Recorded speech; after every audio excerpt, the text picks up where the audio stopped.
It was typhoon season, past midnight. The violent ring of my phone tore through the storm and dragged me out of sleep. When I answered, Kevin's assistant's trembling voice came through the line. Elise, Kevin's been in a car accident. We can't get a cab, it's pouring, please hurry. A chill ran down my spine. Without thinking, I grabbed my keys and rushed out. Thunder split the sky, lightning flashing across sheets of rain as I drove. But when I reached the location, there was no one. Then came another message. This time, it was a new location, sent by his assistant Fiona. Inside the bar, laughter burst the moment I stepped in. Fiona skipped toward me, tongue out, grinning. Elise, you're so easy to trick. We were just playing a game. Don't be mad, okay? Later, when Kevin really did get into a car crash, one that left him crippled, someone called me again. I smiled faintly. Another round of truth or dare. Huh, you all keep playing. Chapter 1. Late July. Typhoon season. The weather alerts had been repeating all day. Stay home. Stay safe. By 11 that night, Kevin still hadn't come back. I sent him a message. No reply. I was used to it by now. He had chased me for 2 years. Loved me for 5. 7 years in total, from fiery courtship, the morning and night messages, the shared little pieces of life, to this cold distance, this constant complaint that I cared too much, that I was controlling. Sharp words had replaced tenderness. Love had lost its form. The rain had been falling for more than 10 hours straight. Even the waterproof seal around the window began to give way, letting the rain seep in, like our relationship. Soaked through, turning moldy and discolored under time and neglect. I pressed an old towel against the leaking edge. A night like this, Kevin wouldn't come home. Sleep. You've got 2 surgeries tomorrow, I told myself, half asleep. I was startled by the sudden shrill ring of my phone. I'm a doctor. I never turn off my phone at night. Emergencies can't wait. Lives are always heavier than sleep. I grabbed the phone. The voice that came through was one I could barely stand. Elise, Kevin's been in a car accident. It's raining so hard. We can't find a ride. Please come quickly. Before I could ask anything, the line went dead. A moment later, a location pin popped up on my screen. Panic jolted me awake. I threw on some clothes, grabbed the household first aid kit, and rushed out the door. As my car shot out of the garage, the storm hit me full force. Rain slammed against the windshield like fists. The wind howled like a beast unchained. A flash of lightning tore through the night, splitting the sky and revealing the world in one blinding instant. Before thunder rolled, shaking the air, my wipers fought to clear the water. But my vision stayed blurred. The once busy roads were deserted. Here and there, trees lay toppled, their branches strewn across the pavement. I ran 2 red lights. At last, I reached the pinned location, but there was no one. I called Fiona. Fiona, I'm here. Where are you? You shouldn't move an injured person, that's basic first aid knowledge, I said. But she said nothing. She simply hung up. A moment later, another pin arrived. This one from Kevin himself. If he could send a location, he must be fine. Relieved, I checked the map. Only 500 meters away. I drove slowly toward it. A bar, one Kevin often came to with his drinking buddies. He'd said the place had great atmosphere. I thought maybe, after the accident, they'd come back here to take shelter and wait for help. It made sense, so I didn't think twice. The moment I opened my car door, the storm drenched me in a single breath. In seconds, I was soaked through. Chapter 2. At the entrance of the bar, the yellow light flickered weakly through the rain, warm yet unsteady. The old wooden door and brick walls radiated a humid kind of intimacy, like a secret waiting to rot. I stepped inside. Through the carved screen, I saw them, Kevin, surrounded by his usual gang of useless friends, raising a glass of wine with Fiona. Fiona's red slip dress clung to her skin, revealing her pale shoulders and a soft, glistening neck. Her cheeks were flushed, her body language deliberately coy. And that man, who was supposed to have been in a car accident, was perfectly unharmed, impeccably dressed. Only I stood there, soaked to the bone, dripping rainwater onto their polished floor. Inside, the crowd was clapping and chanting, "Kiss! Kiss! Kiss!" Kevin's hand brushed Fiona's hair. Their faces leaned closer, closer, until someone finally noticed me standing by the door. Whoa, sister-in-law, you actually came? Laughter exploded. Told you she'd come running. Elise loves Kevin too much to ignore a call about a car crash. Ha, Kevin wins again. Every word stabbed like a needle. So that's what it was. A bet. My fear, my panic, my desperate drive through thunder and lightning was their joke, their entertainment. Kevin and Fiona slowly pulled apart. Fiona's face was glowing, pink with alcohol or satisfaction. I walked in quietly and shut the door, then locked it. No one seemed to notice that small detail. Kevin looked at me and said flatly, "Elise, have a seat. We're almost done here. We'll go home together later." His tone, condescending, a command disguised as generosity. Fiona skipped toward me, smiling. "Elise, don't be mad, okay? It was just a joke. I lost a game. That's all." She blinked innocently, sticking out her tongue, pretending to be cute. My eyes, however, were on her mouth. Without warning, I grabbed her by the chin and shoved my fingers down her throat. Deep. As a doctor, I know exactly how to make someone vomit. My nails scraped the soft flesh of her tongue. A second later, she gagged violently and doubled over, throwing up on the floor. She'd already been drinking. She couldn't withstand my professional technique. But I wasn't done. I seized her hair and began to slap her over and over. The sound echoed in the private room. Vomit and blood splattered across the floor and walls. The others stumbled back in shock. By the time Kevin reacted, I had already hit her more than 10 times, ripped out a handful of her hair, and clawed at her mouth until blood ran down her chin. I wanted to tear her tongue out. "Stop it. Elise, are you crazy?" Kevin shouted. I didn't answer. Instead, I grabbed a beer bottle, smashed it against the table, and lunged at him. Kevin screamed. I pulled his hair, hit him, kicked him, grabbed, scratched, twisted, until his so-called friends finally dragged me off. "Sister-in-law, it's not what you think. It was just a game." Fiona lost. "That's all. Don't be angry." Fiona, trembling and bloodied, tried to speak through her swollen mouth. I'm sorry, Elise. I didn't mean it, please." I held a glass ashtray in my hand. "So tell me, am I just a joke to you?" Kevin roared. "Elise, I'm done. We're through." The ashtray flew before he could finish. It smashed against the wall with a deafening crash. His unfinished word swallowed by the sound of shattering glass. Chapter 3. Kevin crouched in the corner, eyes full of fear and fury. "You've lost your mind. Elise, it was a joke. You didn't have to attack everyone." His friends chimed in nervously. "Yeah, really, it was just drinking and fooling around. Nothing happened between Kevin and Fiona." So that's what they thought, that I was angry because of jealousy. I reached into my bag and placed a scalpel on the table.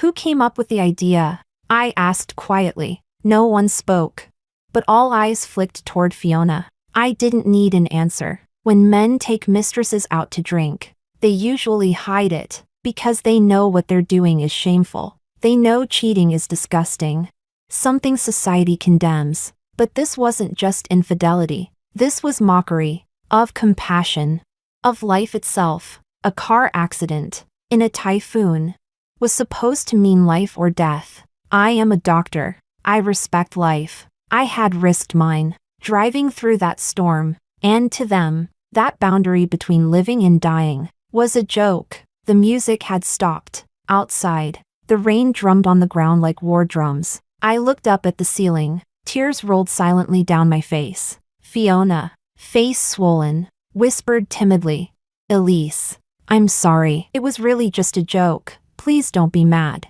Kevin barked. "What are you apologizing for? Fiona? She's the crazy one. Can't even take a joke?" He turned to me. "Elise, I'm breaking up with." Before he could finish, I yanked Fiona by the hair and dragged her in front of him. "Kevin, if you dare say break up, neither of you will walk out alive tonight." The scalpel pressed against Fiona's neck. Everyone froze. Moments ago, they had thought I'd calmed down. Now, they realized I hadn't. You're insane. Put it down. Elise, Kevin roared. I screamed back. Shut up, or I'll slice both of you open right here. And you, I glared at the others. Don't move. One against all of you is worth it. Kevin's so-called friends faltered. One ran to the door, fumbling for the handle. Sister-in-law, it's none of my business. But the door didn't budge. Locked. In his panic, he forgot it could be opened from inside. I jerked Fiona's head up, forcing her to meet my eyes. The blade grazed her cheek. Tell me, Miss Fiona, was it a joke? Her lips trembled. She nodded rapidly. Why, yes. Elise. It was just a game, we didn't mean anything by it. Chapter 4. The sharp scalpel in my hand flicked up and cut through the thin strap of her slip dress. A streak of crimson fabric fell to the floor. Then, snap, the bra strap gave way too. Fiona clutched her chest and screamed. I yanked her by the hair and roared. Miss Fiona, this is just a joke, right? Fun, isn't it? Kevin saw his little sweetheart bared in front of all his drinking buddies. He grabbed my hair and slapped me hard across the face. I didn't dodge. My head tilted. Half my cheek burned like fire, and the taste of iron filled my mouth. Yes, perfect. This way. Even if someone calls the police, it's mutual assault. A woman catches her cheating boyfriend with his mistress. How could there not be a fight? Elise, how long are you going to keep this up? I tried to explain nicely. Do you not understand human words? It was just a joke. Right then the door flew open. Kevin's buddies bolted, terrified of being implicated. But in the hallway, bar staff and other patrons craned their necks, eager to see the spectacle. I crashed into Kevin's chest and burst into hoarse, shaking sobs. A joke? A joke? You stripped to play a joke? I planted myself in the doorway like those aunties who make scenes at hospitals, stomping, clapping, crying and cursing all at once. Judge for yourselves. This little slut is lying naked in my man's arms, and tells me it's just a joke. As I spoke, I wrenched Fiona forward by the hair and dragged her out. She clutched her dress, scrambling to cover herself. What are you hiding? You dared send me bed photos of you and my man, now you're afraid of being seen? I pounced on Kevin, clamping his ear and refusing to let go. Go on! Tell everyone how you sleep with this cheap tramp. Kevin mustered his strength and hurled me to the ground, rubbing at the scratch on his face. He bellowed, Elise, I'm breaking. He never finished the word, because I brought a beer bottle down viciously on his shin. He howled in pain. In the chaos, I tore off Fiona's thong, covered in cuts. I scrambled up and started smashing everything in the room, TV, speakers, bottles, glass shards spraying everywhere. I looked exactly like a wife who'd caught her husband in the act. No reason left. Only rage. At the door, the whispers multiplied. Wow. People play wild these days. 1 woman. 5 men. And she's naked. Escort. Maybe? No wonder the wife showed up. Of course it's going to blow up. After all that, they still call it a game? Just a joke? They think everyone's an idiot. Under the bar staff's intervention, the farce finally broke. Bloody from head to toe, I plunged into the rain. As I stepped out, I deliberately turned and looked up at the camera over the door. Since they like jokes so much, I'll make this one go truly viral. Chapter 5. The rain had eased a little, falling in fits and starts. The typhoon's tail still thrashed the city. I drove to my hospital. The on-duty doctors were startled to see me blood-streaked and soaked. 2 glass shards were embedded in my foot, flesh ragged and wet. Doctor, what on earth happened? The night doc asked, making the rounds, at a brawl. I sighed. Bad eyesight. My own man's useless, slept with someone else. I lost my temper. He tried to comfort me. If he's no good, then break up. Why put yourself through this? I agreed, a bad man should be dumped. But the mistress strutting in my face, turning me into a punchline? Absolutely not. I won't let it slide. I reassigned my 2 surgeries for tomorrow. In this state, I shouldn't be operating. Lives are at stake. Luckily, they were minor procedures. Otherwise, swapping the lead surgeon last minute would be a mess. To save lives, that's a doctor's duty. I crashed in the call room till after 10 in the morning. Then the department chief phoned, asking me to stop by his office. Our chief is a 6'2" heartthrob, long legs, tight waist, 8-pack abs, model looks. Wearing old-school black frames as a hospital director almost feels like a waste. When I arrived, he slid a complaint across the desk. One glance and I couldn't help a cold laugh. Of course it was that sorry excuse for a man's doing. Details only he knew were pinpointed. Who else could have filed something so precise?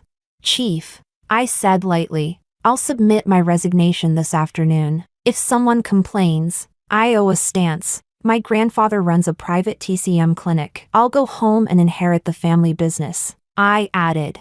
A self-flagellating review? Not happening. He poured me water and sighed. Elise, this is a private hospital, not a public one. Complaints aren't the point. I shook my head, so young and already speaking in thermos cup with goji berries officialese. What? Won't let me resign, planning to fire me? I started rolling up my sleeves. Fine, fight?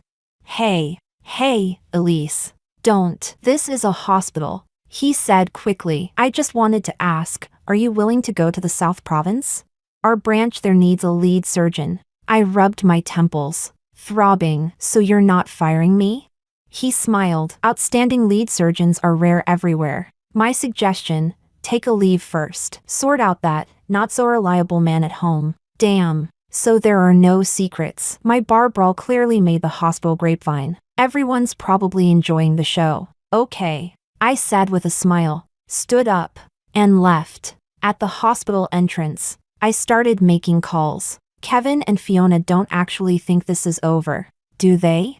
I'm supposed to flee to another province so they can waltz into their happily ever after? In what world?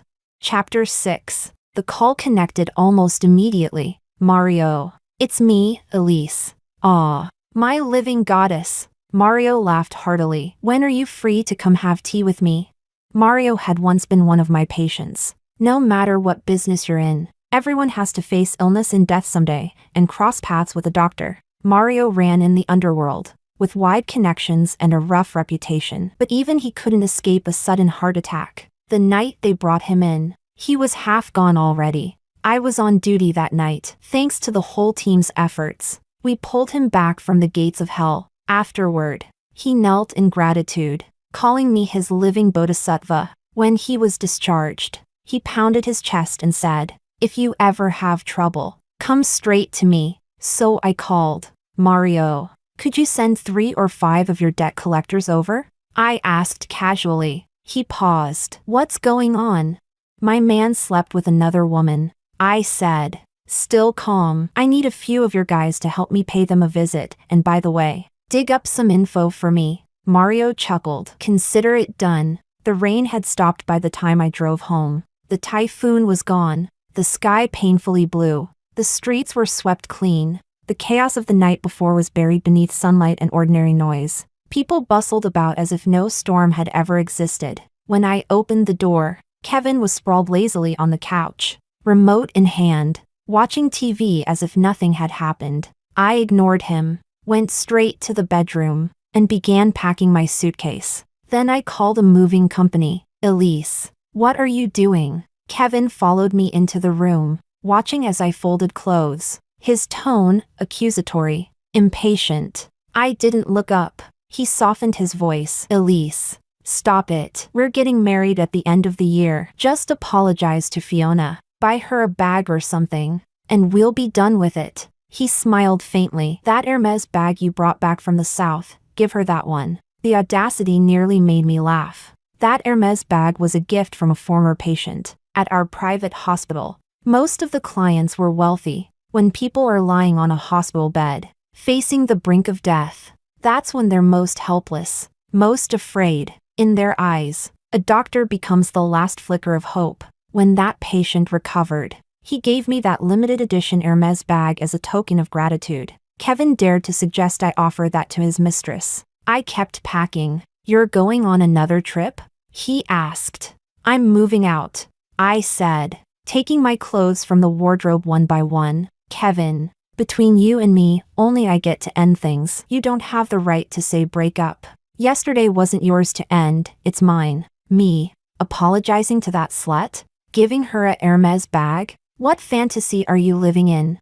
My tone was level, almost gentle. Kevin's face twisted. Elise, are you ever going to stop? He shouted. I've told you over and over, it was just a joke. Why can't you get it through your head? You beat her, stripped her, made a public scene. How is she supposed to face anyone now? All I asked was an apology. Is that too much? I grabbed the glass vase from the table and hurled it toward him. It shattered into glittering fragments, like our 7 years together, splintered beyond repair. Are you completely insane? Kevin yelled, ducking behind the door. His voice was full of fear. Chapter 7. I picked up a shard of glass and walked slowly toward Kevin, staring at him. Kevin, I said coldly, if I hear the words "just a joke" from your mouth again today, I'll kill you. You and your drinking buddies can play whatever filthy games you like. I continued, my voice like ice. But what gives you the right to make me your joke? I tilted my head slightly, my gaze unwavering. Am I just a punchline to you?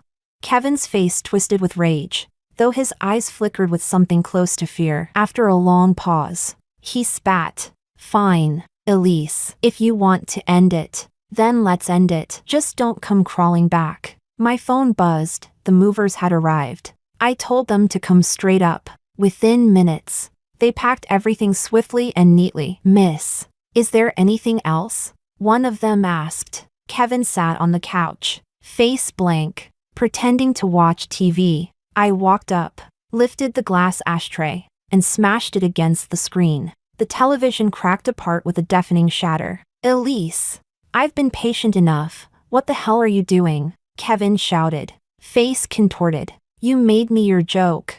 I said, voice calm but eyes burning. I won't let you, or anyone else, have peace. Then I turned on my heel and left. I owned a small apartment nearby, about 80 square meters. Not big, but cozy. My mother had bought it for me outright. She used to say, a woman must have her own home, her own space, her own escape. Back then, I thought she was being paranoid. Now, I realized she was right. The next day was Sunday. I showed up at Fiona's place with 4 tattooed, broad-shouldered men in tow. Bang, bang, bang. I pounded on her door while yelling through a loudspeaker. Fiona, come out. You sleep with my man and think it's funny? You owe me an explanation. One of the tattooed men began kicking the door. Finally, it flew open. Fiona's mother stormed out, shouting, what do you think you're doing? My daughter is a respectable girl. I pulled out a printed photo, Fiona and Kevin entwined, and shoved it in her face. You're a respectable girl. Is this her? Bring her out. I want an answer. Then, through the loudspeaker again, my voice echoing through the corridor. Everyone, come judge this. This little tramp didn't just sleep with my man, she made me a joke. Last night, in the middle of the typhoon, she called me, said my man was in a car crash, said no taxis were available. I drove through the storm to save him and found them drinking together, calling it a joke. Tell me, is that funny? Neighbors opened their doors one by one, whispering. An old woman clucked her tongue. That girl used to look decent when she was young. Now she dresses like some street temptress. Another chimed in. I saw her skirt the other day, barely covered her behind. And someone else whispered. Heard there was a video, a woman with 5 men at a bar last night. She ran out half naked. Really? Let me see. Yeah, I've got the video right here. Fiona's mother's face turned ashen. She spun around and screamed into the house. Fiona, get out here right now and tell me what you've done. Fiona stumbled out in a wrinkled pajama set, hair messy, face pale. Her mother grabbed her by the hair. Tell me, what have you been doing outside? You came home all bruised last night. Said you fell in the storm. These are beating marks. Mom. No, I didn't. I swear, she cried. Then she turned to me, voice trembling. Elise, you really misunderstood. I didn't sleep with him. We just drank. That's all. It was just a joke. I was so sick of that phrase. My palm moved before I even thought. The slap echoed sharp and clean. I raised the loudspeaker again and roared. You could have stayed quiet after drinking naked with my man. I might have pretended not to know. But you lied about a car crash. You made me watch you two flirt. Tell me, everyone, What kind of joke is that? The crowd buzzed. These mistresses nowadays are shameless. Her mother brags about her every day, and look what kind of daughter she raised. Sleeping with another woman's man and then mocking her? Disgusting. She deserves a beating. At that, my 4 tattooed men rushed in with plastic bats and began smashing furniture. Fiona's mother screamed and cursed. Her father tried to block them, shouting in panic. When Fiona's brother lunged at one of the men, the thug, clearly trained, twisted his arm in one move, sending him down screaming. When the place was half-wrecked, I pulled out a checkbook and smiled. Fiona, I said, voice soft but deadly, aren't you calling the police? Go ahead, see how much compensation they think you're worth. Chapter 8. The police didn't come, but Kevin did. Fiona's face was half swollen, eyes red and wet with tears. She threw herself straight into his arms. I watched calmly, but then, to everyone's surprise, Kevin shoved her away. Fiona, he snapped. You're just my assistant. Show some respect. Fiona froze. Kevin, what do you mean?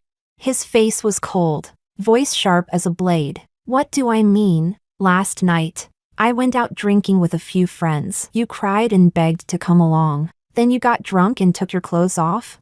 You called my wife behind my back, said I was in a car accident, that my legs were broken, and made her drive through a typhoon in the middle of the night. You caused all this mess. Fiona's eyes went wide, disbelief written all over her face. Even I couldn't believe what I was hearing. In just one day, Kevin had turned his back on her. Yesterday, he told me to apologize to Fiona, to send her my Hermes bag as a peace offering. Today, he was denying everything, in public. Then again, it made sense. Kevin was just an illegitimate son. Sure, he had a handsome face, a degree from a top university, and some business sense. His biological father had even put him in charge of a company. But that didn't mean he could afford a scandal. A personal affair was nothing. But if gossip hurt the company's stock, that was a disaster. I guess that night at the bar, when he'd carried a half-naked Fiona out, had been caught on countless phones. Photos and videos must have reached the board by morning. And Kevin's legitimate sister, Bianca, had always despised him. This scandal probably gave her the perfect excuse to tighten the leash. Kevin walked up to me and tried to take my hand. Elise, don't be mad, he said softly. I didn't know she called you. I never wanted you to drive through the storm. Fiona snapped out of her daze, then rushed toward him, screaming, Kevin, what the hell are you saying? Yes, it was my idea, but what about the bet you made with your friends? You said Elise loves you so much that even if she found out you lied, she wouldn't get mad. And what happened? I got beaten by that crazy woman, stripped naked. And now you're blaming me? Kevin, are you even a man? I took the plastic bat from one of the tattooed men and smashed it against a broken chair. Who are you calling names? Huh? I shouted. Maybe she still remembered what happened yesterday. Fiona flinched and fell silent. Slut! Who are you calling old woman? I barked furiously. And you, Kevin, stay away from me, you disgust me. Then I turned to my men, grabbed the loudspeaker, and walked away. Chapter 9. Outside, one of the tattooed men scratched his head and asked, Boss, why didn't her family call the cops? I let out a short, bitter laugh. Because Fiona thinks she's living in a CEO romance drama. Oh, the man nodded in realization. She really believes that clueless guy loves her. Huh? I smirked. Exactly. He chuckled. So, boss, what now? Any more orders? I shook my head. Forget it. Their combat power's too weak. I can't even get a proper fight out of them. After that, I went home to see my parents. I told them that the man I'd been dating for 7 years was gone. We had been planning our wedding, set for the end of the year. The gown was already ordered. My parents had even prepared the gold jewelry for my dowry. When they found out what Kevin had done, they were furious. And when my mother learned that I was being transferred to the southern branch, she cried quietly, dabbing her eyes with a tissue. I comforted her. It's fine, Mom. Planes are fast now, just a 5-hour flight. I stayed home for over a week, then packed up and got ready to go abroad. That's when Kevin asked to meet. Mario's men had already told me what happened. Kevin had fired Fiona. She was just an intern, a college student, 2 days away from completing her 6-month term. Without that certificate, she couldn't graduate. She went to Kevin's office and made a scene. The next day, she tried again, but the security guards didn't even let her through the gate. The photos and videos from that night at the bar had leaked. Everyone in the company had seen them. They mocked her relentlessly. The chicken who thought she could become a phoenix, who stripped naked and still couldn't climb up. Kevin claimed she got drunk and took her clothes off on her own, that they'd tried to stop her, and that it all caused a misunderstanding, which made me angry enough to break up with him. In the end, he made himself look spotless, and made me look clean too, in front of everyone at work. He said, "You all know how much I love Elise. When I first saw her back in college, it was love at first sight. I chased her for 2 years before she said yes. We've been together 5 years and we're about to get married. And now, one stupid woman ruined everything." He added, "That night, I was just out drinking with friends. Fiona insisted on tagging along. I thought she was just a kid, so I let her come. How was I supposed to know she'd call Elise from the bathroom? Say I'd been hit by a car? Elise loves me, she came through the storm for me, and what does Fiona say? That it was just a joke. Then she got drunk, stripped herself, and threw herself at me. Men's words, the art of lying. If I didn't know the truth, I might have believed him too. In the end, Fiona lost her diploma, her reputation, and her dignity. Her parents, her brother, even the neighbors all whispered behind her back. And some sleazy men in the neighborhood, emboldened by her fall, started asking, "Hey, sweetheart, how much for one night?" Chapter 10. Kevin and I met at a cafe. He brought flowers and bought me the newest Chanel bag. "Elise, do you really have to go?" He put on a tender, soulful act. Those pretty peach blossom eyes of his practically hypnotic. "Elise, there's really nothing between me and her. It was all a misunderstanding. I swear, from now on I'll love you properly. I won't even let a female mosquito near me. I've already replaced all my female assistants." I shook my head. "Kevin, that spiel of yours only fools yourself. Everyone up and down your company knows about you and Fiona. They just don't dare laugh in your face because you're the boss. And besides, I saw it with my own eyes. Was that fake? Once something's dirty, I don't take it back. I told you long ago, between you and me, only I get to dump you. You don't have the right to say break up." I finished my coffee, waved the server over, and paid for my cup. When I reached the door, Kevin called after me in a rush, "Elise, when I'm through this busy stretch, I'll come to the south to find you." I walked out without looking back. 2 months later, Mario called. "Doc, you still down south?" Something big happened. I was surprised. "How big? Sky falling?" Mario's voice came through the line. "Your clueless man got sent flying by a car. One leg's a comminuted fracture.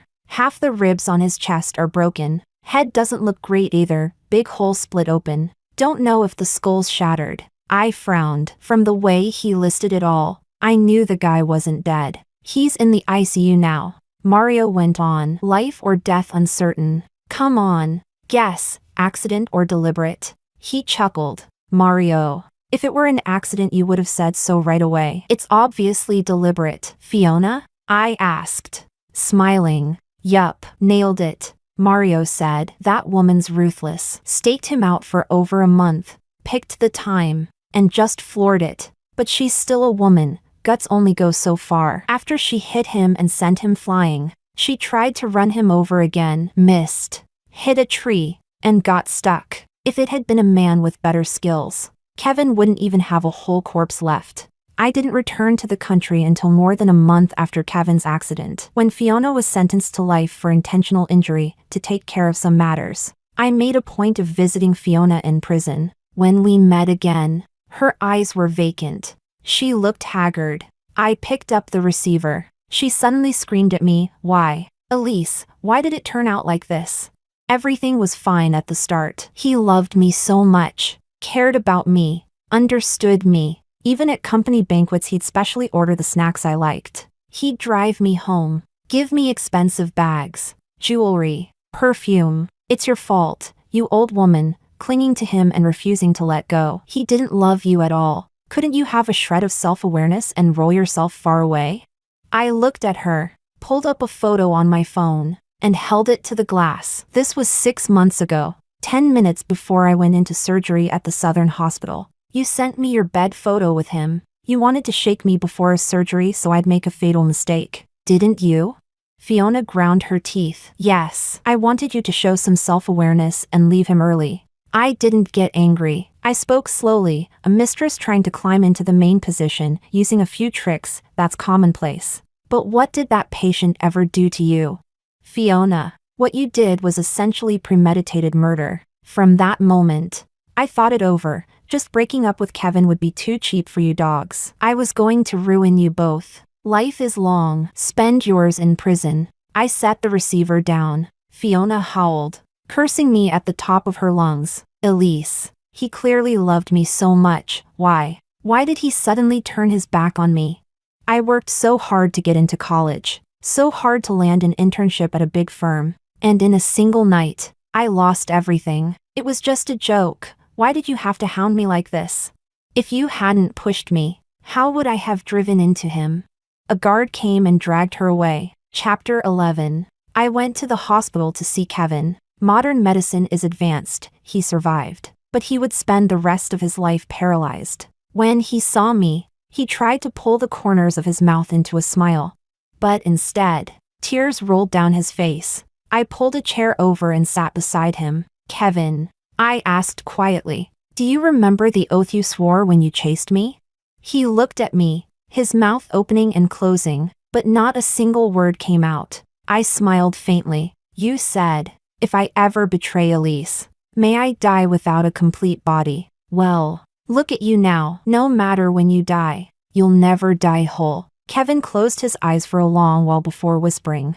So, you came here to laugh at me?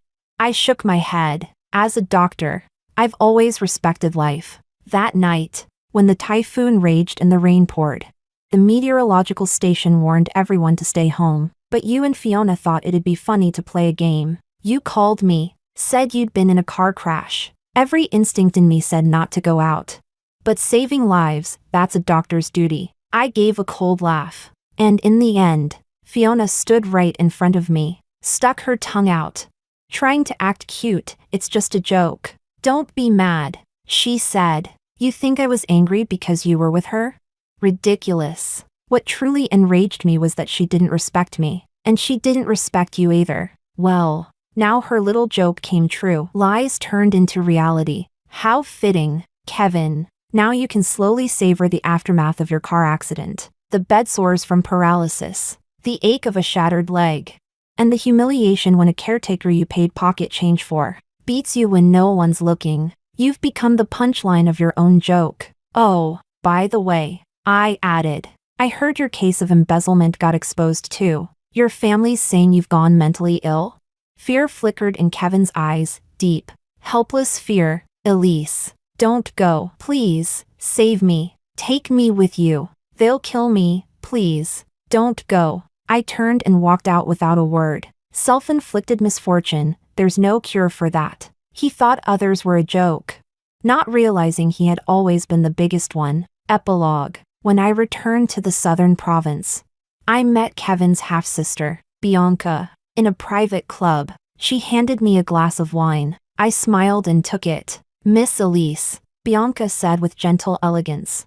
Thank you for removing the tumor. I shook my head lightly. I didn't remove it. He rotted on his own after the disease took hold. When a person treats others as a joke, they're already the punchline themselves. Elise, you're right, Bianca said, raising her glass. Then she slid an envelope toward me. This is the share transfer agreement for our private hospital here in the South. Sign it, and I'll have my lawyer handle the rest. I believe the shares are worth far more in your hands than in mine. I knew what it was, Bianca's payment. With Kevin crippled, she was the greatest beneficiary. No one in that family could challenge her for inheritance anymore. A doctor's duty is to heal and save lives. But sometimes, letting something die is the cure. I accepted the gift gladly, clinked glasses with Bianca, and smiled. The southern sky was warm year-round, The flamboyant trees bloomed bright red like fire, beautiful, fierce, and free.